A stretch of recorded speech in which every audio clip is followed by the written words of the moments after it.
안녕하세요. H채널의 한창훈입니다. 반갑습니다. 2019년 5월 7일 비트코인 및 암호화폐 차트와 뉴스를 시작하도록 하겠습니다. 먼저 댓글로 좋은 의견과 질문, 정보 공유해주신 분들에게 감사 말씀드리고, 오늘 순서는 비트코인 차트를 보고요. 그 다음에 이제 비트코인 캐시, 이더리움, 퀀텀, 리플을 보고, 그 다음에 지금 베네수엘라와 닮아가고 있는 터키 경제 상황에 대해서 한번 보도록 하겠습니다. 그럼 바로 이제 시작을 해보도록 할게요. 먼저 이제 비트코인 비트코인 4시간 봉 차트입니다. 보시면 일단 오늘 지난 고점 역할을 했던 5,900달러를 돌파를 했습니다. 돌파를 했고, 돌파한 이후에 지금 안착을 했어요. 보시면 지난번에 보시면 이 채널 상단부를 돌파해서 윗꼬리를 달린 상태에서 다시 채널 안쪽으로 들어왔죠. 들어오고 지난 고점이었던 5,600달러를 다시 한번 터치를 해주고 반등이 나오고, 미묘하게 저점을 높인 상태에서 다시 한번 재차 반등이 나오면서 5,900달러를 돌파를 했습니다. 이렇게 되면 이제 어떤 모습으로 진행이 될 수 있느냐 라고 보면, 일단은 지금 이 채널을 돌파한 것이잖아요. 채널을 돌파했기 때문에 채널이 다음 채널로 넘어갑니다. 다음 채널로 넘어가서 보시면 제가 이렇게 채널을 한번 옮겨 볼게요. 옮겨보면 이제는 채널 상단부를 넘어가서 지금 아래 채널에서 위로 올라왔잖아요. 올라왔기 때문에 지금 현재 위치는 이제 채널 하단부가 되는 겁니다. 채널 하단부가 되고, 앞으로 그러면 상승을 한다라고 하면 얼마까지 올라갈 수 있느냐라고 하면, 여기서 채널 상단부인 6,460달러 6,460달러까지는 열려 있는 거예요. 6,460달러까지 올라가 준다라고 하면, 올라가 준 이후에 일단 그러면 지금 4시간 봉에서 이렇게 이평선들이 펼쳐졌던 것처럼 이평선들이 지금 다시 한번 펼쳐질 겁니다. 펼쳐지고, 그 이후에 펼쳐진 이평선을 다시 이제 에너지를 모으면서 옆으로 누우면서 이렇게 갈 수 있는 거예요. 채널을 벗어나지 않는 범위 내에서. 그러면 지금 6,460달러까지 이제 올라갈 수 있다라고 말씀드렸고, 일봉에서 한번 보면요. 이 라인이 어디냐 보시면 2018년도 작년 하반기에 이렇게 단기간 수렴했던 중심값이 6,460달러입니다.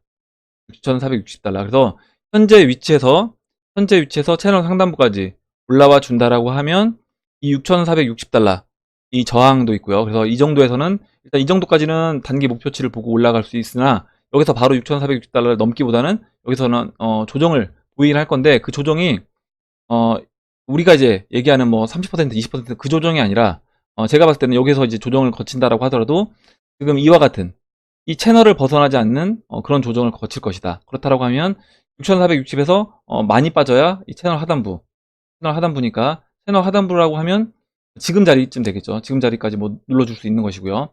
여기서 다시 저점을 높이면서 이와 같은 패턴을 이제 보일 것이다.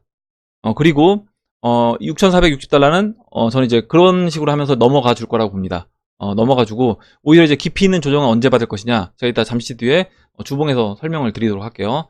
그러니까 주봉에서 조정을 받는다라고 하면 어느 타이밍에 우리가 조정을 받을 수 있고, 조정을 받았을 때 어느 정도 조정을 받을 수 있는지. 일단은 비트코인 지금은 이런 상황입니다. 이런 상황이고, 그러면 제가 터키 리라와 아까 이제 오전에 제가 잠깐 설명드렸던 터키 달러 대 리라와 차트를 보고 비트코인과 이제 비교해서 잠깐 설명을 드리려고 합니다. 일단 일봉 차트고요. 일봉 차트고 로그가 적용이 됐습니다. 터키 리라 달러 대 리라와 차트에서 2017년도 차트예요. 모습을 보시면 지금 비트코인 차트와 이제 거의 흡사합니다.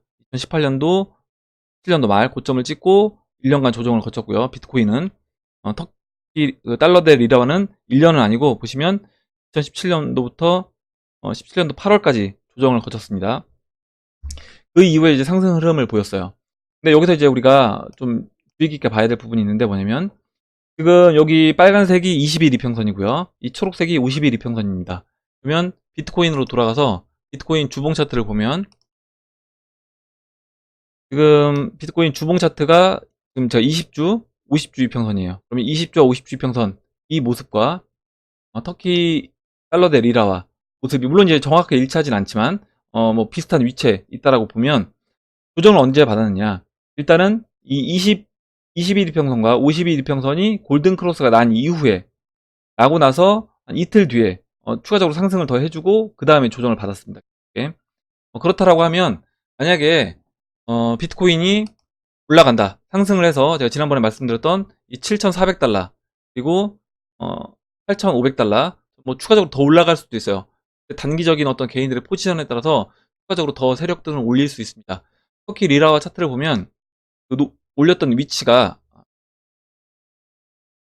여기서 보시면 이 조정받았던 위치가 여기서 조정은 거의 옆으로 그냥 누웠어요. 누우면서 중간중간에 이제 조정을 받긴 했는데 뭐 조정이라기보다는 그냥 쉬어준 거죠. 쉬어주면서 진짜 제대로 된 조정은 이때 지금 이 위치 지금 1달러가 3.78까지 1달러가 3.78 리라까지 올라온 상태에서 여기서 조정을 받았습니다. 여기서 거의 올라오고 있는 21이평선까지 조정을 받았어요. 그러면 지금 비트코인도 저는 이제 그렇게 보고 있는 겁니다. 뭐냐면 여기서 이제 올라가 준다라고 하면 7,400 그리고 8,500 그리고 지금 터키 리라와 차트에서 본다라고 하면 리라가 조정을 받았던 위치는 이 정도 한 뭐 9,800에서 11,000 정도, 11,500 정도 이 정도 위치까지 이제 상승을 해주고 그 다음에 올라오고 있는 20주평선까지 조정을 받았거든요. 그렇다라고 하면 우리가 만약에 7,400부터 분할로 뭐 30%를 매도를 한다. 코인을 매도한다라고 하면 뭐 7,400, 8,400, 뭐 9,400 이런 식으로 분할로 매도를 해주고 매도를 해준 이후에 이 20주평선과 50주평선이 골든 크로스가 나면 그때는 조정을 받을 것이라고 보고 있고 50주평선이 내려오는 아니면 또는 20주평선 올라오는 자리까지요. 그건 이제 조정은 어디까지 깊이를 어디까지 받을지는 모르는 겁니다. 제가 지난번에도 말씀드렸지만 120주평선까지 조정받을 수도 있는 거고요. 아니면 올라오고 있는 20주평선까지 조정을 받을 수 있는 것이고요. 이렇게 조정을 받을 수 있고 이렇게 됐을 때 그 조정받는 위치에서 이제 분할로 매수를 해서 뭐 원화를 확보하시든지 아니면 비트코인 개수를 늘리시든지 그런 식으로 이제 하시면 되겠습니다. 비트코인 차트는 이렇게 이제 설명드리고 일단 뭐 흐름 자체는 계속 좋은 흐름을 이어가고 있기 때문에 상방 관점으로 계속 바라보시면 될 것 같습니다. 다음으로 비트코인 캐시를 보도록 할게요. 비트코인 캐시를 볼 텐데 일단 비트코인 캐시는 알트코인들 중에서는 흐름이 나쁘지 않습니다. 보시면 4시간 봉 차트인데요. 이렇게 저점을 높이면서 그 높인 저점을 훼손하지 않고 반등이 나왔습니다. 반등이 나왔고 이 하락 평행 채널을 돌파를 해줬어요. 4시간 봉에서 돌파를 해주고 옆으로 누우면서 에너지를 모으고 있는데 삼각 수렴 중입니다. 삼각 수렴 중인데 이 삼각 수렴의 중심값이 보시면 0.05예요. 0.05로 2017년 저점 그리고 2018년 연말에 이 고점 역할을 했던 그 라인입니다. 그 라인에서 지금 에너지를 모으고 있고 그렇다고 하면 여기서 이제 방향성을 어떻게 보일 것이냐 라고 보면 지금 뭐 이더리움이라든가 뭐 리플이라든가 다른 알트코인들이 충분히 저는 조정을 많이 받아 있는 상태이기 때문에 여기서 추가적으로 더 빠지기보다는 확률적으로 봤을 때 제가 보는 견해는 추가적으로 더 빠지기보다는 오히려 그래도 이제 올라갈 수 있는 여지가 좀 더 많지 않나. 그렇다라고 보면 비트코인 캐시도 여기서 이제 반등을 저는 모색할 거다 이렇게 보고 있습니다. 다음으로 이제 이더리움을 볼게요. 이더리움도 어제 이제 이더리움이 큰 상승을 했습니다. 큰 상승을 해주면서 보시면 15일 이평선, 빨간색 15일 이평선 위에 안착을 해줬어요. 그래서 이더리움도 지금 15일 이평선 위에 안착을 해줬기 때문에 저는 흐름 자체는 이제 앞으로는 좋아질 수 있다 이렇게 봅니다. 여기서 좀 더 이제 좋아지려면 물론 이제 15일 이평선 안착한 거 플러스해서 이렇게 하락 채널을 돌파해준 이후에 지금 하락 채널을 돌파하게 되면 보시는 이 200일 이평선까지 올라와줘요. 200일 이평선 위로 안착을 하는 겁니다. 그럼 이제 본격적으로 저는 상승을 할 수 있고 여기에서 상승을 해줬을 때 보시면 지난번에 이제 0.042 라인을 넘어주는 게 가장 중요하다. 이더리움은 0.042 라인을 넘어주게 되면 그때는 본격적인 상승 흐름을 보일 수 있다. 이렇게 봅니다. 약간의 역헤드 숄더 모습으로 진행이 될 수도 있을 것 같아요. 뭐냐면 지금 왼쪽 팔, 왼쪽 어깨, 그 다음에 이제 머리, 그리고 오른쪽 어깨. 이 지금 왼쪽 어깨와 오른쪽 어깨 내려온 부분이 높이가 이제 비슷하다라고 보면 여기서 0.042가 지금 이 라인이잖아요. 여기잖아요. 이때 이제 지지 저항 받았던 라인이고요. 그러면 이 라인을 넘어가 준다라고 하면 이제 본격적으로 저는 큰 상승을 이더리움도 BTC 마켓에서 할 수 있다 이렇게 봅니다. 다음으로 이제 퀀텀을 보도록 할게요. 퀀텀은 이제 좀 흐름 자체가 좀 아쉬운 부분이 있습니다. 뭐냐면 아쉬운 부분이 지난 이제 저점이 보시면 이제 44,000사토시예요. 44,500사토시 이 라인인데 여기에서 이제 지지를 받고 반등을 했습니다. 반등을 해서 여기서 이제 윗꼬리까지 달았는데 이때 만약에 이 15일 이평선 위에 안착을 해줬다라고 하면 흐름이 전 좋아졌을 것 같아요. 퀀텀이. 왜냐면 저점도 높이면서 그리고 15일 이평선도 저점을 높인 상태에서 꺾어주면서요. 이렇게 돌아서 나갈 수 있는 그런 흐름이었는데 윗꼬리만 달고 다시 이제 내려와서 15일 이평선 밑에서 봉 마감을 하면서 추가적인 하락이 더 나왔습니다. 그래서 보시면 작년 12월 저점을 이탈을 해서 내려왔는데 일단은 여기서 지금 다시 한번 4만 1000사토시에서 지지를 받고 있는 모습입니다. 4만 1000사토시에서 지지를 받고 있는 모습이고 지금 보시면 하락세경에서 돌파를 옆으로 누우면서 돌파를 시켜줬고요. 일단은 15일 이평선이 내려오고 있기 때문에 여기에서 퀀텀 같은 경우는 횡보만 해줘도 내려오고 있는 15일 이평선을 자연스럽게 다시 돌파해주고 안착해주는 그런 모습으로 진행이 됩니다. 그렇다라고 하면 15일 이평선 완전히 안착을 해주게 되면 이때 보시면 15일 이평선 위로 올라탄 다음에 이렇게 큰 상승을 했잖아요. 그럼 이제 그런 모습을 저는 기대해 볼 수 있다. 지금 다시 한번 이제 완전 역배열이 되고 있습니다. 지금 15일 이평선 그리고 50일 이평선이 가파르게 이제 꺾여 내려오고 있죠. 120일 이평선도 꺾여 내려옵니다. 그래서 지금 완전 역배열로 진행이 되고 있기 때문에 완전 역배열이 되면서 15일 이평선에 안착한다 라고 하면 그때는 코스닥도 다시 한번 상승 흐름을 이어갈 수 있다 봅니다. 이제 마지막으로 이제 리플을 볼 건데 리플 들고 계신 분들은 야, 리플이 가장 안 좋은 흐름 아니냐. 근데 사실 리플은 퀀텀보다는 좋습니다. 왜 그러냐면 퀀텀은 그 작년 저점보다도 내려와 있어요. 근데 리플은 2017년도 저점이 보시면 1154토시입니다. 1154토시인데 지금은 5000사토시 있잖아요. 그러면 퀀텀 같은 경우는 2017년도 저점보다는 5배 위에 있는 겁니다. 그리고 2018년도 9월달 저점이 4000사토시예요.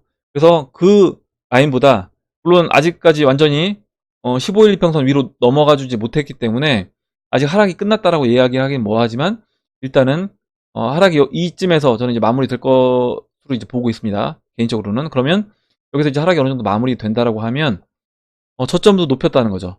그래서 리플 같은 경우는 보면 꾸준히 BTC 마켓에서 성장을 하고 있는 모습을 보이고 있다. 어찌됐든 저점을 계속해서 높여가면서 상승을 해주고 있기 때문에 리플은 BTC 마켓에서 뭐 퀀텀이라든가 다른 알트코인들 뭐 코인 캐시보다도 저는 오히려 리플은 좋은 흐름에 있는 거다 이렇게 보셔야 되고 우리가 그럼 왜 이렇게 리플이 안 좋은 것처럼 느껴지느냐 그거는 작년에 한번 큰 상승을 하고 지금 이렇게 크게 하락을 했기 때문에 그 부분에서 굉장히 좀 이제 많은 분들이 야 리플은 진짜 이거 너무 심한 거 아니냐 이렇게 느끼시는 거지 상대적으로 코인들을 비교했을 때는 리플이 나쁜 흐름은 아닌 겁니다. 물론 리플보다도 뭐 더 좋은 흐름을 보이는 코인들은 분명히 있습니다. 뭐 레이븐이라든가 BAT라든가 그런 코인들도 있지만 라이트 코인도 그렇고요. 일단은 다른 진짜 안 좋은 코인들보다는 그나마 낫다. 이렇게 보시면 될 것 같고 일단 지금 모습이 작년 9월 달과 이제 저는 비슷한 모습이지 않나.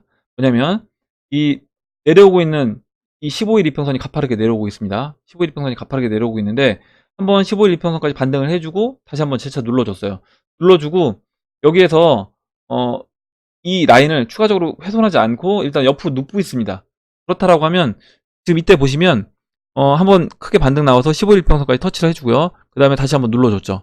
눌러주고 이렇게 옆으로 눕습니다. 누우면서 자연스럽게 이제 15일 평선이 내려와서 15일 평선 위에 안착하게 되죠. 그 이후에 이제 슈팅이 나옵니다. 그러면 저는 이제 지금도 그와 같은 모습으로 이와 같은 모습으로 진행이 될 수 있다. 그리고 이 지금 하락세경에서 추가적으로 또 하락세경이 만들어졌는데 이 하락세경 꼭지점까지 뭐 여기까지 밀어붙이지 않고 어느 정도 여백을 남겨놓는다고 하면 공간을 남겨놓는다고 하면 이쯤에서는 이제는 하락을 마무리하고 옆으로 누워주면서 상승을 이제 모색할 거다 봅니다. 알트코인 설명은 이제 여기까지 하고 마무리하도록 할게요. 다음으로 기사를 보도록 하겠습니다. 제가 이제 베네수엘라를 닮아가고 있는 터키 경제라고 말씀을 드렸는데 터키 리라와 차트가 굉장히 좋지 않은 모습을 보이고 있습니다. 보시면 오늘 이제 오전에도 잠깐 제가 설명을 드렸지만 터키 리라가 1달러가 한때는 1리라였던 터키 경제 상황이었는데 지금은 1달러가 6.1리라입니다. 우리나라 원화가 한 6,000원 가 있다고 생각해 보시면 이건 경제 상황이 좋을 수가 없겠죠. 왜냐면 수입하는 그 물가들이 다 그렇게 6배 이상 올라가기 때문에 좋을 수가 없습니다. 그런 상황인데 아까 이제 제가 차트를 그렸을 때 보면 차트 한번 그려볼까요? 다시 한번 구봉을 해서 그려볼게요. 채널을 그려보면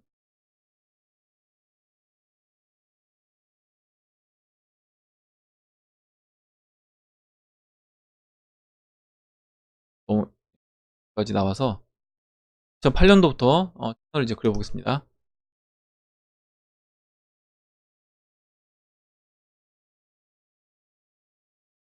이렇게 이제 채널을 이렇게 그릴 수 있고요. 중간을 본다라고 하면 이렇게 이제 그려지는데요.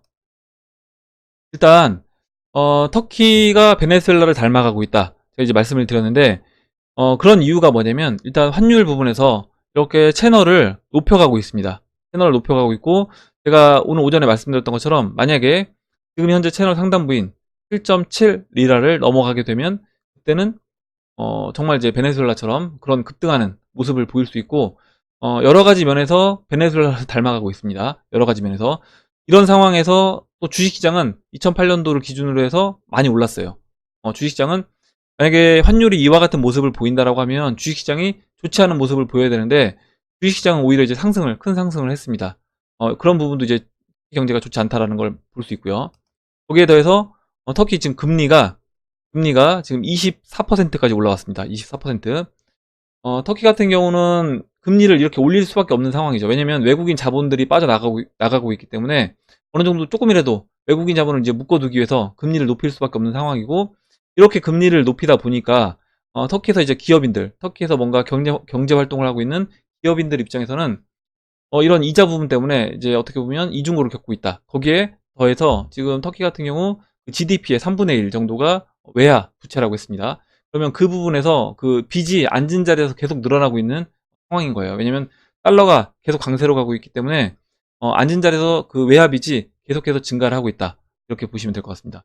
거기에 더해가지고 베네수엘라 같은 경우는 지금 친중하고 중국에 또 돈을 빌리고 딱 중국과 이제 붙어 있습니다. 중국, 러시아와. 그런데 터키도 이제 그 부분에서 지금 이 에르도안 대통령 보시는 에르도안 대통령이 러시아 쪽에 이제 어떻게 보면 약간 붙어 있는 상황인 거예요. 보시면 지금 나토 사무총장과 터키 대통령이 러시아제 S-400 방공 미사일을 놓고 여전한 간극을 드러냈다. 5월 7일자 오늘 기사고요. 보시면 터키가 지금 러시아제 S-400 방공 미사일을 도입 계획을 세우고 있습니다. 지금 나토 사무총장은 어떤 무기 체계를 도입할지는 각국의 선택이라면서도 터키가 S-400을 도입하면 미국이 제재하겠다고 분명히 밝힌 상황이라고 우려의 이유를 설명을 했습니다. 이 에르도안 대통령은 이에 맞서서 S-400 도입 문제는 터키 주권의 영역이라 하면서 이를 논쟁의 소재로 삼는 시도 자체를 인정할 수 없다고 목소리를 높였습니다. 그래서 일단은 그 나라를 이끄는 리더가 어느 편에 서 있느냐라고 봤을 때 베네수엘라 친중 어떻게 보면 이제 반미죠. 에르도안 대통령도 어떻게 보면 약간 반미, 그리고 친중 친러 이쪽에 이제 붙어 있는 겁니다. 이러다 보니까 경제 상황이 해결이 안 되는 거예요. 환율을 계속 이제 그 금융 세력이 이제 밀어붙이다 보니까 터키는 이제 리세션으로 진입을 했습니다. 제가 지난번에 터키 GDP가 2분기 연속 2분기 연속 GDP가 이제 안 좋아졌다라고 이제 말씀을 드렸잖아요. 예, 보시면 GDP 성장률이 지금 2분기 연속 마이너스를 이제 해서 역성장을 하고 있고 리세션에 지금 진입을 했습니다. 터키 같은 경우는 리세션에 진입을 했기 때문에 터키는 지금 시장 자체가 경제 상황 자체가 좋지 않아요. 좋지 않고 이런 상황에서 어떻게 보면 계속 반미 친중을 하게 되면 경제 상황은 앞으로 더 안 좋아지는 상황으로 치달을 수밖에 없다. 이렇게 보고 있습니다. 여기서 이제 더해가지고 어떤 정치적인 국면에서 또 이런 게 있어요. 뭐냐면 베네수엘라를 제가 닮아가고 있다고 했잖아요.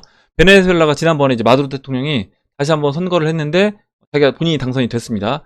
당선이 됐는데 그 선거 과정에서 뭔가 꺼림칙한 부분이 있다는 거죠. 야권 지도자를 가택 연금을 시켜놓고 선거를 했고요. 그 선거 자체도 좀 조작이 있지 않았나 이런 의심을 받고 있습니다. 근데 지금 터키 에르도안 대통령도 그와 같은 행태를 보이고 있어요. 뭐냐면 터키 최고선거위원회가 야당이 승리한 이스탄불 광역시장 선거 결과를 무효로 하고 재선거를 결정하자 야권이 거세게 반발을 하고 나섰습니다. 지금 어, 야당이 이스탄불 시장에 선거 당선이 됐는데 에르도안 대통령 그 선거위원회에서 그걸 취소시킨 거예요. 무효하고 다시 선거해야 된다 이렇게 얘기를 한 겁니다. 그래서 에르도안 대통령은 터키 민주주의의 승리라면서 선거위의 결정을 환영을 했어요. 이거는 무슨 완전 독재도 아니고 지금 이렇게 되면서 이거는 완전 그 베네수엘라 꼴이 날 수 있다. 정치적인 부분에서 또 뭐 군사적인 아까 부분에서 경제적인 부분에서 터키는 베네수엘라를 딱 따라가고 있는 그런 모습을 보이고 있습니다. 거기에 더해서 마지막으로 한 가지 더 이제 보여드리면 터키가 환율도 올라가고 어려움을 겪다 보니까 지금 키프로스 해역에 시추를 예고를 했습니다. 에르도안은 터키 북키프로스 권리 우리가 이제 북키프로스에 우리 권리가 있다 이렇게 얘기를 하고 여기서 이제 시출하겠다라고 합니다. 근데 터키가 이렇게 할 수밖에 없는 그런 지금 상황으로 이제 몰리고 있다라는 거죠. 왜냐면 달러는 계속해서 외화 자금은 빠져나가고 있고 원유를 수입을 해야 되는데 지금 그 트럼프 대통령이 이란을 제재하겠다고 하면서 이란을 다시 제재하면서 우리나라 포함해서 일본 그리고 중국 거기 이제 터키도 포함되어 있습니다. 터키도 이란산 원유를 수입을 했었는데 거기에 지금 이란산 원유를 이제 수입을 못하게 됐어요. 그러다 보니까 또 어떻게 보면 약간 분쟁 지역이 될 수 있는 이 키프로스 해역에서 수출을 하겠다라고 지금 이야기를 하고 있는 겁니다. 이 부분에서도 또 이제 EU 쪽하고도 어떻게 보면 약간의 어떤 마찰음이 생길 수 있고 미국도 이 부분에서 좋지 않게 이제 보고 있어요. 그러면 터키는 앞으로 날이 갈수록 저는 이제 안 좋은 상황으로 갈 수 있다. 그리고 우리가 터키에 돈이 있는 사람들 입장에서 한번 생각을 해 본다라고 하면 이런 상황에서 달러 확보가 쉽지 않아요. 달러 확보가 쉽지 않고 그렇다라고 하면 어디로 눈을 돌릴 수 있는가? 결국에 암호화폐로 눈을 돌릴 수밖에 없다. 그래서 제가 터키의 비트코인 거래량이 급증하고 있다라고 말씀드렸고 지금 제가 이런 터키 경제 상황 그리고 베네수엘라 경제 상황을 지속적으로 이제 말씀드리는 게 그 부분입니다.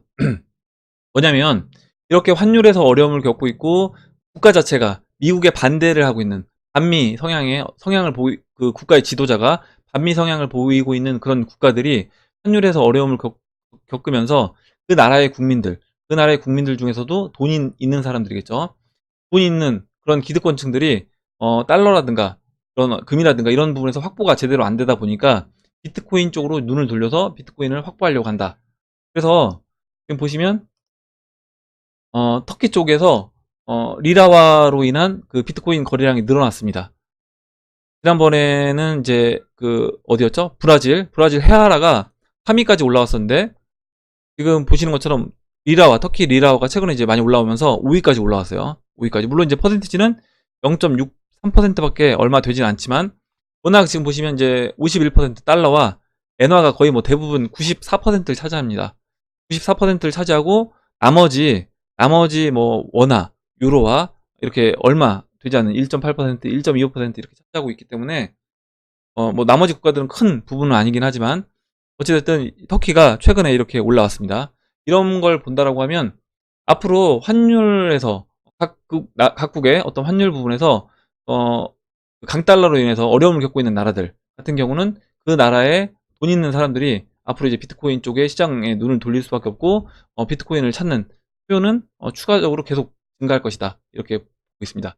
네, 오늘 여기까지 하도록 할게요. 여기까지 하도록 하고 오늘 나온 얘기들 중에 여러분들 뭐 궁금하신 거 의견 같이 이야기해보고 싶은 정보 있으시면 정보를 공유해주시면 같이 이야기해보는 시간을 가져보도록 하겠습니다.